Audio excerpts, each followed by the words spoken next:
திராவிட முன்னேற்றக் கழகத்தினுடைய பொருளாளர் நாடாளுமன்ற உறுப்பினர் டிஆர் பாலு அவர்கள் தலைமையில் அமைச்சர் பெருமக்கள் இடம்பெற்றிருக்கின்ற அந்த குழுவுடன் நாடாளுமன்ற உறுப்பினர்கள் பங்கு கொண்டிருக்கின்ற அந்த குழுவுடன் மனிதநேய மக்கள் கட்சியின் சார்பாக நாங்கள் பேச்சுவார்த்தை நடத்தினோம்.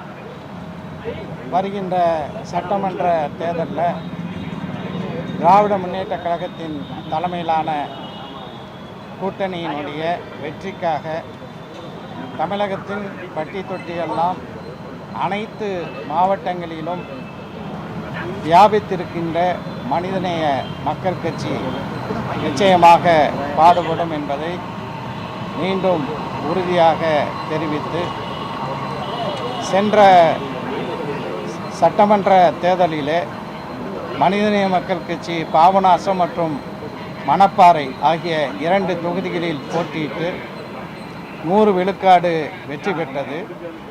எனவே இந்த முறை 5 தொகுதிகள் மனிதநேய மக்கள் கட்சிக்கு தர வேண்டும் என்ற கோரிக்கையை நாங்கள் முன்வைத்திருக்கின்றோம். இது முதல் கட்ட பேச்சுவார்த்தை தான். எங்களுடைய கோரிக்கைகளை எல்லாம் குறித்து கொண்டார்கள். அது குறித்து முதலமைச்சருடன் திராவிட முன்னேற்றக் கழகத்தினுடைய தலைவருடன் கருத்துக்களை எடுத்து செல்வோம் என்று சொல்லியிருக்கிறார்கள்.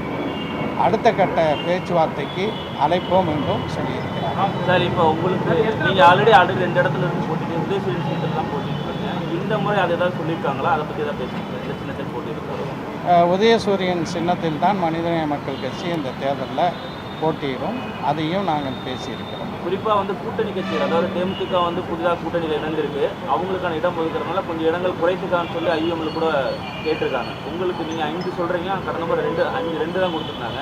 குறையிறதுக்கு வாய்ப்பு இருக்கா, கிடைக்கிறதுக்கு வாய்ப்பு இருக்கா? நாங்கள் அதிகரித்து தர வேண்டும் என்ற கோரிக்கையை முன்வைத்திருக்கிறோம். முதலிடம் கலந்து பேசி அடுத்த கட்ட பேச்சுவார்த்தையில் அது பற்றி விவாதிப்போம் என்று சொல்லியிருக்கிறார். நன்றி.